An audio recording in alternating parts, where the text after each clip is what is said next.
Bahkan aku kayak di mention situ menang karena anak papa gitu. Aku dianggap papanya. Ya ngatur pertandingan itu untuk menang gitu. Iya. Di sini mungkin aku klarifikasi juga. Mana mungkin HSS punya apa andil untuk lo harus yang ini menang, yang ini menang. Nggak ada urusan. Aku tahu anak-anak yang ada di dalam situ. Nah netizen ini kan nggak ngerti. Wah ini HSS semua yang ngatur siapa yang menang. Mana ada sih yang kayak gituan?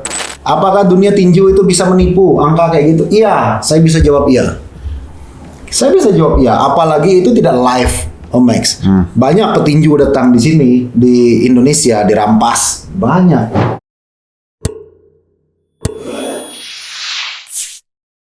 Halo my friends, selamat kembali lagi kita di channel ini. Hari ini kita mau bahasin sesuatu yang lebih greget. Soalnya kemarin dari pembahasan channel Oliwing ya katanya ya, injak kaki itu sah-sah aja gitu. Jadi gua sampai sekarang masih gimana sih aturannya. Jadi hari ini gua bayar mahal undang Bapak Armin. Hai guys. Ada profesor juga, profesor dari Wonpret. Profesor dari mana? Bukan, kalau One Pride tuh gue jadi matchmaker dari Bandung Promotoran. Okay. Tapi kalau profesor itu sebenarnya artinya guru bela diri aja sih. Dari bahasa Brazil. Berarti guru itu penilaian semua paham dong.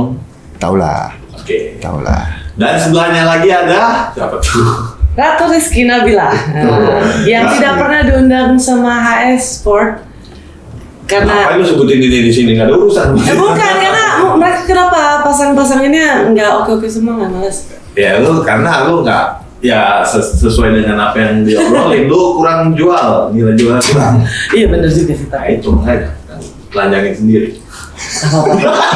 itu kan memang harus ada ini positif dan negatif. Oke, jadi ada orang yang komplain nih kenapa gue nggak dipasangin. Jadi kita mulai dengan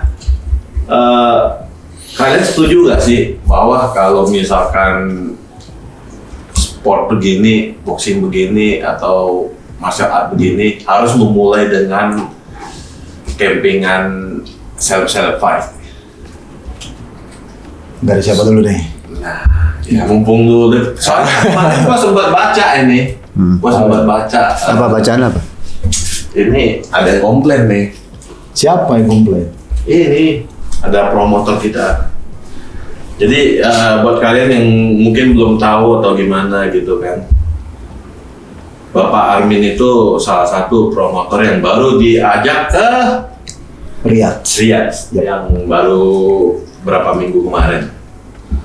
Tuh. Sementara belakangan ini justru lebih banyak pertandingan eksibisi yang lebih banyak mengutamakan promosi ketimbang prestasi. Ya.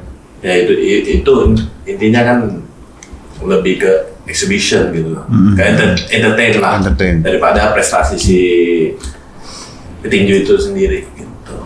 Gimana Anda? Sebelum aku buka tanggapi, aku coba pengen tanya nih sama host kita ya kan. Apa rasanya kalah? Oh, Hendrik nggak datang. Jadi ini pure Hendrik udah tidur. Di acara ini Hendrik nggak ikut gabung. Oh nggak gabung. Enggak. Jadi ini siapa nih? Hah? Ini siapa? Sini kami. Sini. Jadi yang kemarin tanding Henry. Ya, Ini sini kami. Ya. Paham. Saya tahu. Emang ada beda. Jangan disamain. Sama ini. Saudara lu tuh ya? Bukan. Bukan. Emang satu orang bodoh. Aku coba untuk memahami tapi nggak paham. Oke, alright. Itu namanya gagal, Pak. Mungkin aku jawab ya. Kenapa sih mesti celebrity fight gitu? Bisa dibilang mungkin aku yang memulai celebrity fight. Lalu yang mulai. Aku yang punya ide waktu itu di HSS yang pertama. Aku yang waktu itu aku yang promotori. Aku masih ingat waktu itu Vicky ya. Ya. Waktu itu tinju udah drop sekali. Gitu. Bukan yang pertama sih sebenarnya. Dulu mungkin waktu zamannya Chris John. Itu sempat ada siapa ya? Oscar Mario Lawalata sama Raffi Ahmad. Nah itu. Tapi ya waktu itu ya kan nggak terlalu ini ya, media sosial nggak seperti ini ya Om. Nggak masif sekarang gitu kan. Jadi ya biasa-biasa saja gitu kan. Nah hingga akhir tahun 2021 atau 2020 aku agak lupa itu. 2020 Ya, pasti. jadi pas waktu COVID, jadi saya menyelenggarakan tinju dan itu menurutku yang disetujui oleh pemerintah olahraga yang kedua Omex setelah basket. Oh, Ya, dan itu setengah mati aku. Iya. Susah, masih PSBB ya. Ya, PSBB waktu itu. Nah, kita coba ya waktu itu Vicky meledak. Vicky kan jago nih speak ya kan. Iya. Jadi meledak lah aja. Meledak itu yang pengen gue tahu, meledak itu cuan berapa? Apa perlu dibahas kalau cuan di sini? Enggak cuan apa rugi itu? Enggak. Yang namanya bikin sport show di Indonesia ya kan susah. Kenapa? Karena belum bisa kita mengharapkan sport show itu jadi industri di sini. Enggak berbeda sekali dengan seperti di Amerika, dengan di UK, dengan di luar sana ya. Jadi sport show ya bisnis. Kalau kita di sini ya sekedar olahraga aja, Omex. Yeah. Sekedar pertandingan aja gitu lah. Jadi pada waktu itu aku lihat nih, wah timing nih. Begitu Vicky acaranya meledak gitu kan. Nah, petinju-petinju yang belakangan ini kan nggak dikenal nih, yang orang-orang pro. Aku kembali ke pro ya, Omex. Ini nggak ada sama sekali yang kenal nih siapa sih mereka. Nggak ada yang kenal. Minimal dari celebrity fight mereka ini terkatrol nih, terangkat. Buktinya apa? Memang benar. Lihat aja sampai sekarang mulai naik lagi boxingnya kan. Walaupun lebih banyak selebriti Instagram atau YouTuber fight gitu kan, yang lebih menjual. Tetapi aku pikir kalau prediksiku ya ini nggak akan lama. Celebrity fight. Begitu yang pro ini kalau misalnya yang mengemas ini pintar, nggak lama lagi yang pro ini akan naik. Selebriti ini akan menghilang. Nah, seperti di luar kita tahu ada Jack Paul, KSI, Sal Papi dan lain-lain. Mereka nilai jualnya mahal di sana YouTuber ya kan. Itu bisa dihargai 30 juta US dollar. Sekali main itu kan crazy banget ya. Tapi ini tidak akan lama. Sebentar lagi ini akan kembali lagi ke pro lagi yang main gitu. Nah, di Indonesia kalau dikemas saling simbiosis kalau kita bilang Omex. Ya, simbiosis. Ya, simbiosis lah ya. Jadi akan naik kembali tinju pro ini. Itu rencanaku dari awal. Seperti itu. Karena nggak akan ada yang mau nonton. Saya di tinju 11-12 tahun Omex. Kita pakai free aja tiket. Nggak ada orang yang nonton. Jangan bayar. Iya. Begitu. Tetapi begitu ada celebrity fight, oke. Orang suka nonton itu. Nah itu sih. Pengaruhnya apa? Pengaruhnya selebriti ini ya ngatrol teman-teman yang di tinju pro ini. Mau nggak mau ya? Mau nggak mau, apapun ceritanya, tinju ini berbeda dengan sepak bola. Walaupun tinju ini juga bisa dibilang ini bisa, mohon maaf, orang pinggir nih yang olahraga yang seperti ini nih, orang pikir ya. Ya, tetapi apapun ceritanya, tinju ini punya nama di Indonesia. Gitu. Mungkin aku bisa bilang nomor 2 setelah sepak bola ya, Omex ya. itu mungkin komen selain disambung Omex. Ya gini, jadi gue mungkin mewakili, memang benar sih tadi yang disampaikan sama Bung Armin ya, ini bahwa sebenarnya memang tinju kan terakhir udah mulai Naik. Iya, awalnya dulu ya, mulai turun ya. Oke, iya betul. Kemudian dengan adanya celebrity fight ini dikatrol semua, sehingga semua mata menuju ke sana. Cuman memang yang dari atlet-atlet ini memang banyak yang komplain, ngomong ke saya, aduh kenapa ya, kok mereka yang para selebriti ini mereka nggak fight, tapi mereka nggak profesional, tapi dibayarnya lebih mahal. Sedangkan kita yang udah setiap hari fight, setiap hari latihannya keras, tapi dibayarnya nggak seperti mereka, Pastinya mereka maunya seperti itu dong. Iya. Tapi ya nggak mau lu harus ingat kembali karena kita seleb fight itu kan kita udah punya masa sendiri. Betul. Kita kumpulin masa untuk terjunin ke dunia itu. Ya, makanya memang para fighters di sini mereka harus juga mengerti mengenai sport entertain atau sportainment sekarang kan. Jadi memang sport saja ini nggak cukup ternyata, ya kan? Kalau sport saja nggak cukup, harus ada sisi entertain untuk mengangkat itu. Nah makanya Nishiko Armin bikin itulah ya, para celebrity fight, ternyata berhasil menarik perhatian sampai akhirnya penontonnya jadi membludak. Dan di camp-camp latihan juga orang penuh dengan orang latihan. Penuh dengan orang latihan, pengen lihat si artisnya latihan, ya gitu loh. Jadi memang ini ada sebenarnya kayak dua sisi ya, ada dua sisi. Jadi yang di satu sisi bahwa fighter yang merasa kayaknya kurang, tapi tadi udah dijawab sih langsung, ya sama Ko Armin dijawab bahwa ini adalah salah satu bridgingnya. Iya. Untuk ngangkat tinjunya dulu biar dilihat. Setelah itu sponsor kan baru lihat, viewer naik, ya sponsor tertarik. Nah jadi tinju ini kan juga butuh dana, butuh uang. Oleh karena itu ya harus butuh viewer. Dengan begitu banyaknya viewer, nanti semua itu akan lebih lancar. Tinggal si fighternya gimana kemasin diri juga ya untuk tanding di. Nah, gitu ya. sedangkan nih seorang atlet profesional dia harus bisa membawa diri dia, punya style, ya, punya gayanya sendiri. Terus dia bisa menarik perhatian para fanbase-nya, entah itu fans atau haters. Conor McGregor dia membangun viewer begitu besar karena apa? Karena fans digabung dengan hatersnya dia. Sama seperti Muhammad Ali. Kita kalau ngelihat Muhammad Ali kan kita kadang-kadang kesel ngelihat mulut dia gitu. Ngoceh terus gitu kan. Wah, jago ngomong, tapi dia skillnya jago. Orang tuh mau nonton Muhammad Ali nggak cuman mau ngelihat dia fight, tapi mau ngelihat dia kalah juga. Sama dengan apa? Floyd Mayweather. Sama dengan Floyd Mayweather. Semua orang nonton dia, pengen lihat dia kalah. Gitu loh. Floyd Mayweather, Conor McGregor. Terus ada lagi dulu Muhammad Ali. Itu public speakingnya bagus. Jadi memang yang saya pengen. Islam Makhachev dia Siapa? nggak terlalu bagus. Islam Makhachev. Oke, itu konteksnya ada berbeda tuh. Dia membawa isu yang berbeda. Iya sih. Gitu. Dia membawa isu yang berbeda. Ya apapun itu sebenarnya. It's okay selama itu nggak merugikan orang lain. Mau kita mau bawa isu apa yang kita bawa, silakan selama. Iya bener dong. Lebih tepatnya begini. Kenapa Islam Makhachev misalnya bisa menjual itu? Jadi di dalam dunia fighter itu, dalam dunia boxing atau MMA, katakanlah seperti itu. Di situ ada namanya good guy, bad guy. Iya. You cannot be between. Kamu nggak bisa di tengah-tengah di situ. Kamu harus milih. Kamu mau jadi orang baik atau orang buruk. Nah, seperti misalnya Pacquiao, dia membawa jadi good guy. Islam Makhachev, terus Khabib, mereka bawa di situ good guy.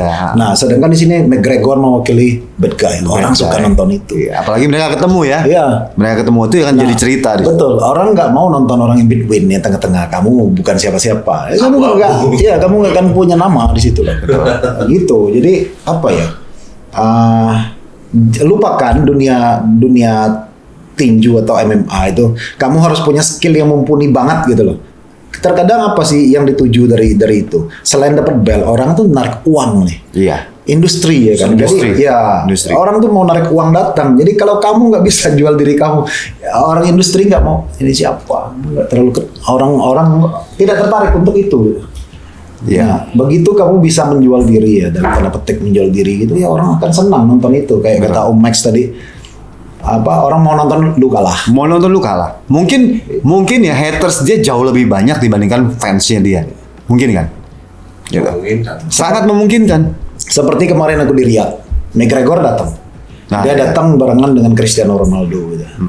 Jadi begitu pas kamera nge-shoot dia, semua tribun teriak, ngebuing dia. Dibu. Semua ngebuing dia gitu. McGregor ya? Iya, Oke. Ya, dia senang itu dibu. Iya. Tapi lihat, walaupun dia dibuing di mana-mana orang undang dia. Iya, betul. Dan itu nggak murah undang dia gitu. Nah itu, jadi dia punya karakteristik ya. Iya. Nah, seorang fighter harus punya itu. Kalau di Indonesia mau dijual mahal, harus bisa bikin karakteristik kayak gimana caranya. Dan pada saat Conor diundang fight sama Floyd, itu hampir pecahin rekor juga loh. Itu mecahin rekor dunia. Pecahin rekor dunia kan, bukan? Baik, rekor dunia. Iya. Gitu. Jadi ini kolaps antara MMA dengan boxing ini luar biasa, saling bridging. Iya. MMA juga bridging ke boxing, boxing juga bridging ke MMA gitu kan. Nah ini kalau hal seperti ini di dunia sport entertain atau sportainment ini adalah hal yang wajar, dan selama itu membuat industri ini semakin besar, why not? Nih ternyata Why not? Ternyata si Prof udah ada buka suara MMA akan di sama boxing. Kan udah terjadi ya, udah terjadi loh. Itu siapa? Dana White itu datang sendiri Yang kan? buat Indo. Oh, buat Indo, ya. Udah banyak. Sebenarnya apapun itulah ya, apapun itu gitu kan. Kalau untuk membangun memang sport industri di Indonesia itu memang susah. Sangat susah. Om Max jauh lebih lama daripada aku di dunia ini ya. Pengalaman berapa tahun? Saya dari 2003 waktu itu di Duel RCTI. Udah lama sekali. Dua ribu, berarti 20 tahun lah ya. Gimana lu melihat perkembangan dunia martial art ini? Martial art ya? Atau boxing lah? Boxing. Oh, boxing waktu pada saat MMA mulai ya 2003 itu udah mulai turun ya. Udah drop. Udah drop di situ. Nah, udah drop memang terus terang begitu HSS ini bikin. Berarti lu mengakui juga? Oh iya, kita harus mengakui. Pionir lah ya. Kita harus mengakui kalau memang itu bagus, kita akui. Jadi gini, di luar kualitas fight-nya ya, di luar kualitas fight-nya itu para selebriti seperti apa, tapi itu semua mata melihat ke sana. Ya kan? Begitu semua mata melihat sana, itu sponsor semua datang, industrinya berkembang, itu adalah hal yang baik. Ini kan kita ya seperti dibilang tadi ya, simbiosis mutualisme. Ini mereka akan saling bersatu, ngangkat bersama-sama, nggak bisa sendirian gitu. Jadi sebenarnya hal ini adalah hal yang positif selama bisa mengangkat industri olahraga itu justru harus disupport, harus, bukan malah dihina-hina gitu loh. Jadi disupport, disupportnya terserah mau jadi haters atau jadi fans, tapi it's okay gitu loh. Ada gua pernah dengar lah ya, ada apa gitu misalnya fighter, gimana lu tanggapin nih fighter, misalnya ada nih camp-campnya fighter, ya lu jangan fighter MMA jangan main di boxing lah itu. Oh, Kayak statement kayak begitu. statement itu justru gini, itu salah statementnya. Mungkin jadi para MMA fighter ini dia berasal dari banyak cabang olahraga bela diri. Ada yang dari tinju, ada yang dari wushu sanda, ada yang dari gulat, ya, ada yang dari karate, muay thai, kickboxing. Itu mereka selama mereka bermain di MMA, mereka boleh mengikuti cabur olahraga boxing ataupun gulat ataupun cabur lain, boleh, asalkan waktunya diatur. Jangan sampai pada saat dia main di MMA itu cedera dia, ya kan?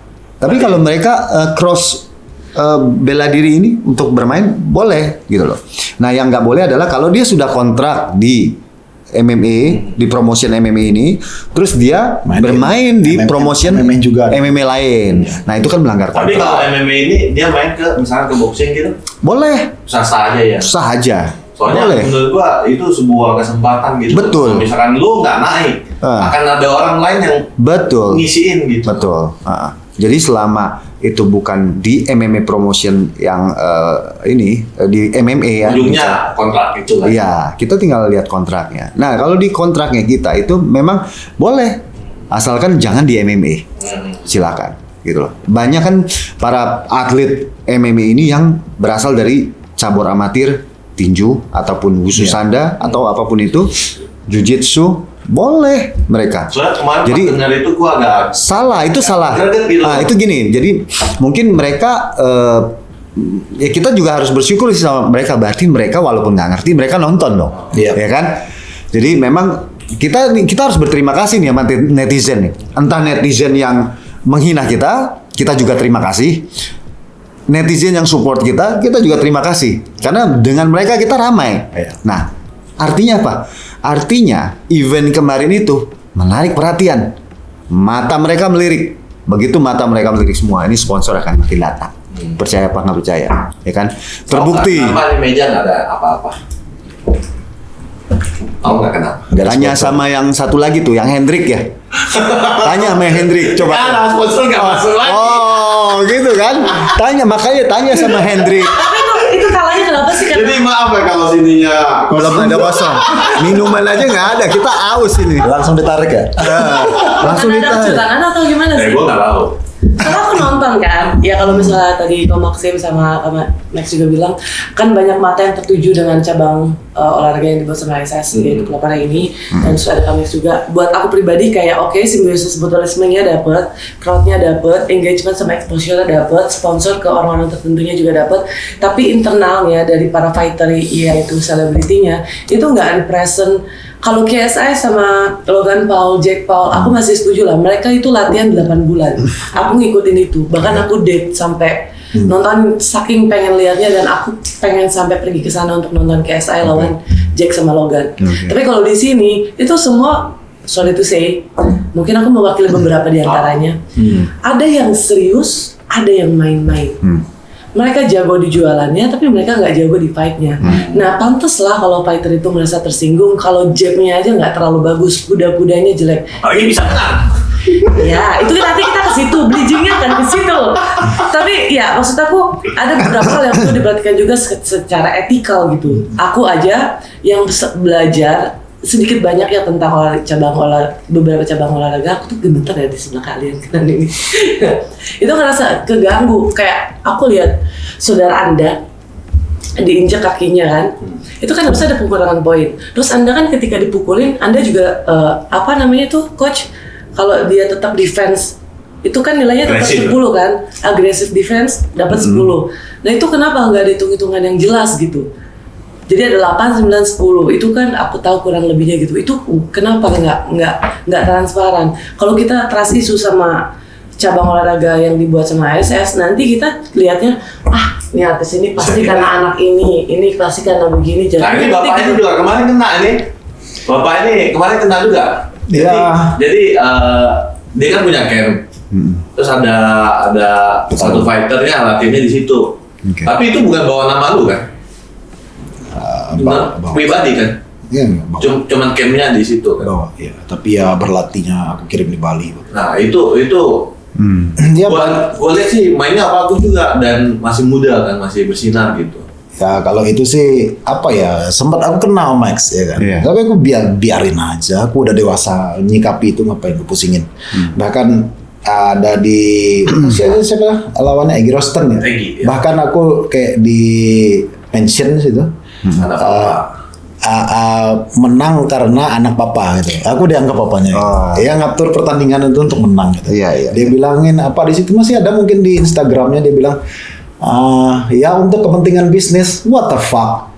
Who the hell are you? Who the fucking you gitu lah. Kamu tuh sudah journeyman tinju ya kan, sudah nggak ada harapan. Apa yang ku bisa untuk dapat untuk bisnis, apa yang ku bisa dapetin? Dan petinjuku juga belum punya nama. Apa yang aku dapetin dari bisnis dari situ? sponsor pun nggak ada. Iya, apa yang aku dapetin? Mau menang mau kalah, it doesn't matter to me. Iya. Ya saya nggak peduli itu mau menang mau kalah. Kalau dibilang stop, kalau ini aku klarifikasi ya, yang partainya Faisal duluan ya. Wasit hari itu yang memimpin namanya Sani Bernabe Nietes. Itu dari Filipina, ya ta? Itu dari WBF dari Filipina, ada supervisornya juga, gitu kan? Yang di mana wasit ini memimpin siapa? Di situ dia memimpin Jerwin Angkahas, juara dunianya Filipin, petinjunya Manny Pacquiao. Okay. Dia pernah memimpin Junriel Casimero, juara dunianya Filipin. Ini orang punya kredibilitas sama Max. Iya. Hingga netizen bilang, ini amatir, wasit apa semua. Aku nggak mau komentar yang kayak gituan, terlalu murah untuk ku komentari gitu loh. Kenapa? Aku anggap diriku begini. Netizen yang nggak ngerti di sini ngapain? Aku mau tanggapi. Let it go. Biarin aja, menurutku Ya, ya. takutnya kalau misalkan Aku lanjutin ya. Oh. Di sini mungkin aku klarifikasi juga. Mana mungkin HSS punya apa andil untuk lo harus yang ini menang, yang ini menang. Nggak ada urusan. Aku tahu anak-anak yang ada di dalam situ. Nah netizen ini kan nggak ngerti. Wah ini HSS semua yang ngatur siapa yang menang. Mana ada sih yang kayak gituan? Nggak ada. Masalahnya apa? Ini semua orang nonton, kamu bisa nipu mata orang berapa banyak? Apakah dunia tinju itu bisa menipu angka kayak gitu? Iya, saya bisa jawab iya. Saya bisa jawab iya, apalagi itu tidak live, Om Max. Banyak petinju datang di sini di Indonesia dirampas, banyak. Petinju Filipina di sini sangat susah untuk dilawan. Banyak sekali badan tinju mana yang nggak ngerampas, mereka rata-rata ngerampas. Ya kalau ngomong seperti itu ya kan, nggak ada yang clean. Dunia tinju, dunia MMA pasti ada yang namanya sedikit memihak. Pasti ada, nggak mungkin semuanya tuh clean, pasti ada dirty-nya di situ gitu. Ini aman gak sih kamu begini? Betul. Soalnya itu Pasti kan ada dirty, nggak mungkin nggak. gampang banget kan, satu lawan satu nggak lu kalah ya lu menang gitu. Iya. Iya. Kalau bola kaki kan masih ada 12 orang, lu agak susah gitu. Apa namanya? Semua seperti asosiasi. Di dunia itu ada WBC, ada WBA, ada WBO, ada IBF, ada IBO, banyak sekali. Isinya tuh korup. Kalau mau tahu, kita walaupun petinju kita ya ranking 1 nih harus nantang juara dunia. Kalau kita nggak punya good connection dengan presiden, kamu nggak akan bisa dapat kesempatan itu. Apa itu nggak korup? Oh, Betul nggak? maksudnya dijodohin mainnya. Harus mereka nantang juara dunia, tetapi tunggu, bukan kamu. Juara milih yang mana lagi nih yang aku mau, yang lebih bisa dimakan. Kayak gitu. Kalau kita punya good connection dengan presiden misalnya, presiden asosiasi, tolong dong ketemuin aja. Semua tuh beres. Semua tuh kayak gitu badan tinju. Jadi apa ya? Aku nggak mau masuk di sini masalah penilaian kemarin atau bagaimana wasitnya nyetop, itu urusannya mereka, betul Om Mike? Aku bukan wasit, aku nggak bisa putusin itu ya kan. Aku bukan hakim juga, tetapi ya kalau untuk menilai secara pribadi, aku bisa menilai secara pribadi. Sah-sah saja kalau aku menilai pribadi. Tetapi kalau mutusin misalnya, ini salah, enggak, aku nggak mau masuk ke situ. Asosiasi mereka punya penilaiannya masing-masing, mereka berdiri independen. Tidak mungkin dari promotor, dari HSS menekan, ini harus menang, ini harus menang. Aku pastikan itu nggak ada. Ya, gua sih. Dan satu lagi nih, nggak tahu ini keberapa, udah ketiga. Harusnya ya factor terima kasih dengan banyaknya promotor, banyaknya pertandingan, Betul. ada kesempatan untuk main. Ya. Gitu. Betul. Jadi jangan nuduh ini HSS ada apa, bukan aku membela HSS. Enggak kayak gitu gitu loh. Terima kasih banyak pertandingan, banyak event, mereka punya banyak kesempatan. Ini gue setuju. Gue yang kayak gini aja, gue thanks banget untuk Berasa ya? Iya. Tapi kan di luar itu, Iya. pulang itu maksudnya banyak orang yang berlomba-lomba untuk dimainin di atas. Iya. Sampai sekarang nih ya, gue takutnya kalau misalkan keseringan HS mainin kayak fighter yang misalkan nggak pro begini, ini akan menjadi sebuah masalah besar di sosial nanti. Jadi lu kenal, gue kenal, ayo kita bikin apa tuh biar berantem gitu, biar rame, nanti HS akan mainin kita di atas. Ya. Gua takutnya nanti Gimana? kedepannya bakal menjadi Gimmick lah. Gimmick ya. Iya, karena semua orang udah notice kalau misalnya lu membuat sebuah kekerasan yang heboh, nanti HS akan mainin lu di atas untuk. Soalnya HS kan punya kepentingan juga. Iya, di luar prestasi ya. Mereka kan butuh hiburan. Iya. Nah, sah-sah aja kalau misalkan lu sekarang dunia digital lagi rame ini lagi berantem nih. Ya kenapa nggak ke situin gitu. Betul. Cuman ya ujung-ujungnya takutnya ada sebuah masalah sosial yang akan muncul. Apa ya? Saya dari awal waktu ngegerin HSS, saya ini kan ngelapisin dengan petinju pro Max. Waktu itu ada masih kejuaraan WBC internasional dan lain-lain. Aku pikir ini jembatan, ya kan? Aku pikir ini jembatan. Nah, waktu itu pun aku ngomong dengan mitra aku si Ivan. Aku bilang, Ivan, HSS harus punya bintang. Harus punya bintang di sini. Cari siapa yang bisa diangkat. Jadi kita udah spend money, tetapi harus ada satu nih siapa yang bisa diangkat. Nanti inilah mungkin ya kayak McGregor lah misalnya kan. Yang versi Indonesia yang kita ciptain dari crowd ini gitu. Itu Kemarin seharusnya ada ya satu model orang yang tengik-tengik. Iya. tengil-tengil gitu, terus Iya. udah menang 2 kali ya. Ada, aku ada lihat Iya. satu. Ada tuh. Aku ada memantau kelas besar satu gitu kan. Aku lihat ini bisa dijadiin gitu kan. Kan aku lihat skillnya bagus, Bagus, gitu. ya. Ya harus seperti itu daripada udah spend money nggak ada tujuan. Iya, Itu yang takut. Kayak gitu. Jadi apa ya, konsep celebrity fight itu menurutku ini tidak akan lama. Beberapa tahun itu akan hilang. Udah pasti akan hilang. Kenapa? Orang pasti mau menonton kembali ke marwah utamanya ya. Marwah utamanya. Marwah utamanya itu adalah profesional itu sendiri. Jadi sebenarnya momentum ini harus dimanfaatkan dengan baik oleh segala pihak sih, termasuk para atlet profesional. Ya dia harus buktikan juga bahwa dia punya nilai jual. Dia mesti kreativitas gitu.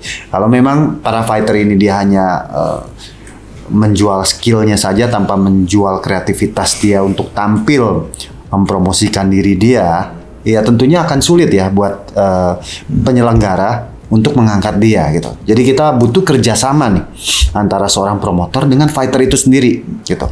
Jadi kita saling bekerja sama supaya kita menciptakan nih Muhammad Ali yang baru, kita menciptakan para Chris John yang baru. Kemudian juga sekarang udah muncul kan JK Saragi, dia kemarin menang di UFC sebagai petarung pertama yang bisa masuk, yang bisa nembus UFC. Masukin nembus UFC itu kan kita dulu dia berasal dari MMA, dari One Pride MMA ya kan. Akhirnya ternyata dari hasil promosi kita ini, promotor kita ini berhasil bisa membawa anak bangsa ini mengibarkan bendera UFC ya. Bendera Indonesia di Oktagon UFC pertama kalinya anak bangsa. Ini kan suatu hal yang membanggakan, ya kan? Dan itu perlu juga promosinya. JK kan terkenal sebagai orang yang gayanya sengak, ya tengil, ya. Bad guy-nya ada, ya kan? Selama itu nggak merugikan orang lain, sah-sah saja. Sah-sah aja. Ya. Betul kan? Betul. Selama itu nggak merugikan orang lain, itu sah-sah saja. Silakan lakukan apapun selama itu nggak merugikan orang lain. Bikin karakternya, build karakter ya. Cari sponsor sana sini, support gitu. Nah, jadi ya ini justru ini pertanyaan dari Hendrik ke saya adalah setuju apa enggak? Ini bukan setuju atau enggak, ini harus gitu. Harus. Kan nanti ujung-ujungannya ini akan jadi bridging semuanya ke arah sana, sportainment. Sekarang gini, saya tanya, apakah UFC itu bukan sportainment? Saya tanya. Kalau bukan sportainment, nama dia ini nggak akan terdengar sampai seluruh dunia, gitu.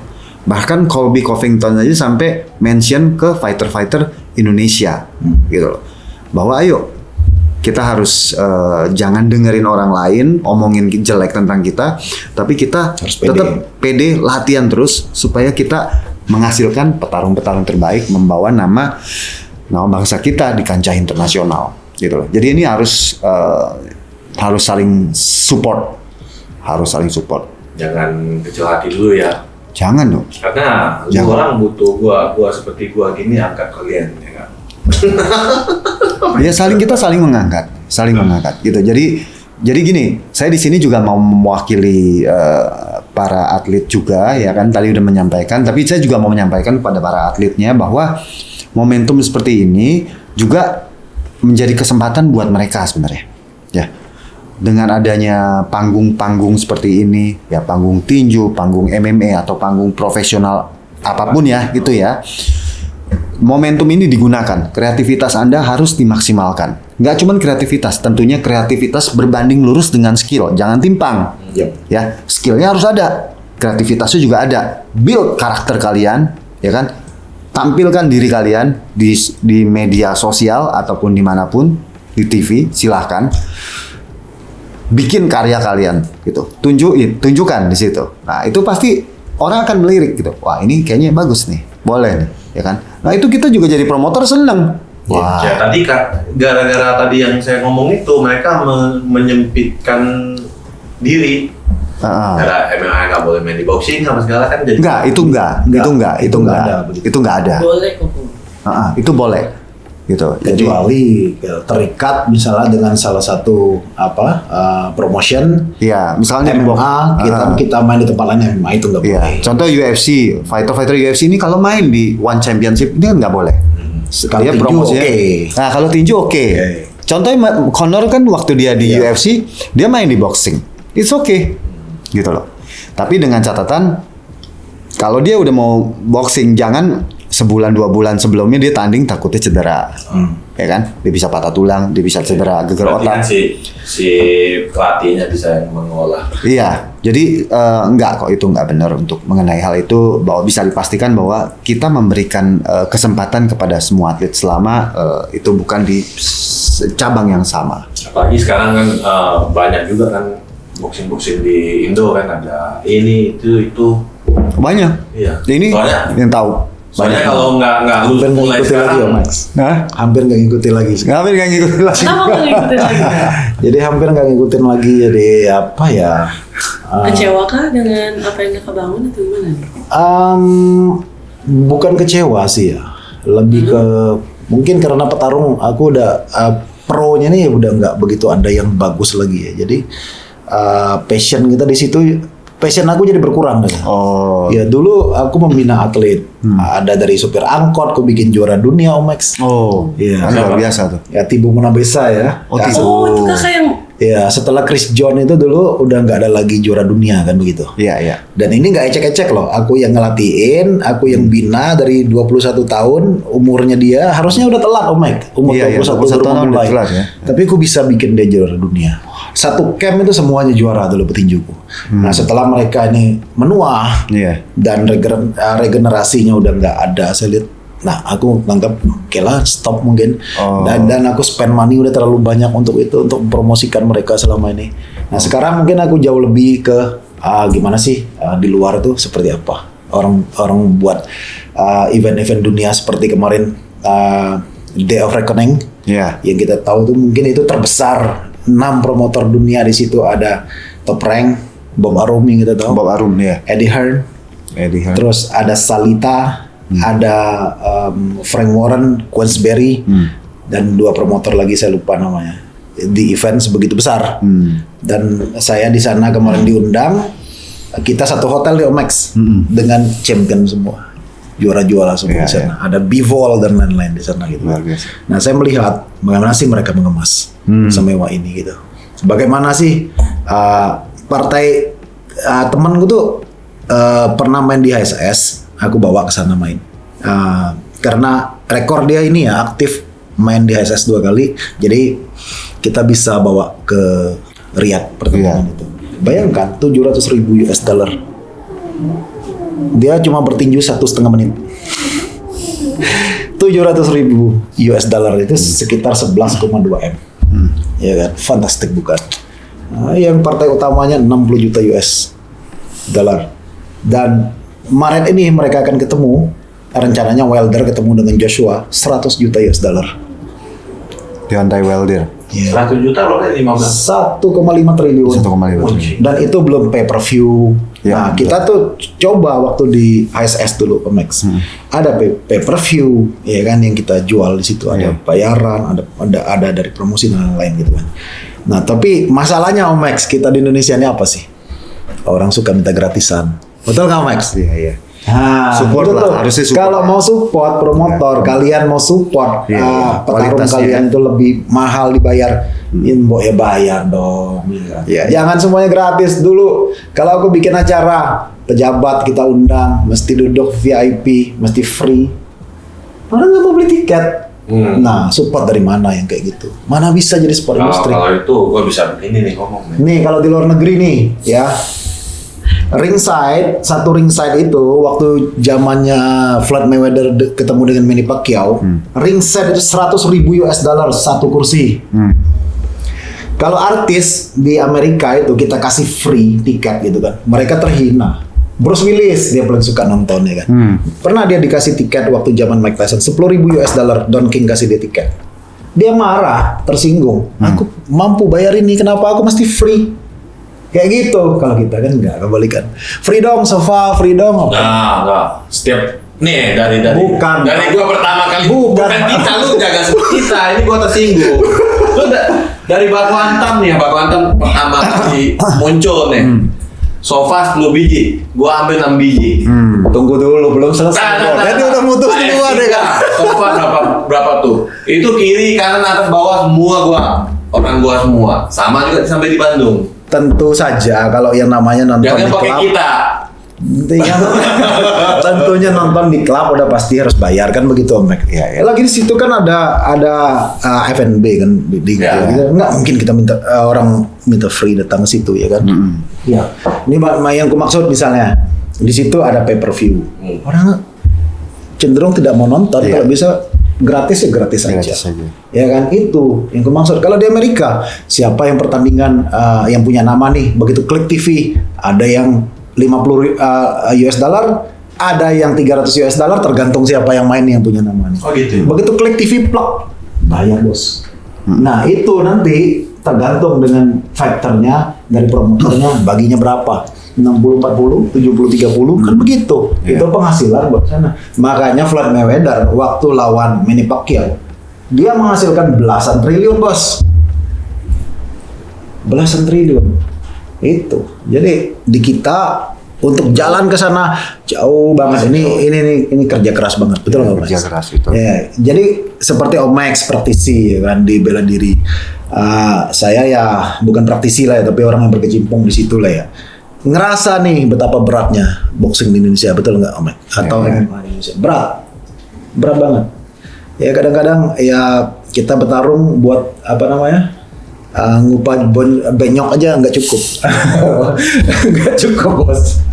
Tapi sekarang nih udah membaik nih aku lihat nih. Begitu udah mulai bikin sini membaik lah. Bayaran aku lihat dari HSS yang aku tahu ya, HSS bagus. Bagus. MMA yang paling besar One Pride, nggak ada yang lebih besar dari One Pride saya rasa. Kalau untuk bayaran kan yang berani bayar itu. Aku pernah dibayar nggak usah sebut lah, tapi memang itu aku buat fun fight doang, nggak perlu dibayar pun nggak apa-apa. Tahu di tinju kadang-kadang kita mau main petinju kita yang bayar promotor bos. Petinjuku tolong mainin dong. Aku keluarin dulu 2 juta rupiah Om Mek di salah satu stasiun TV. Petinjuku main 4 ronde dibayar 400.000, tapi aku harus bayar 2 juta Om Mek ya kan. Itu yang terjadi kalau mau tahu gitu kan. Begitulah susahnya ngurusin fighter. Kayak gitu. Nah, mungkin aku kembali tadi yang pertanyaan kita tadi lewat masalah pertandingannya siapa saudaranya Sini Gami ya? Iya. Hendrik itu Hendrik. Ini kayaknya lucu Sugi kan ya? Metro itu. Iya, kalau ini kayaknya lucu Ini kalau dari tadi kalau aku mau bahas ya. Oke.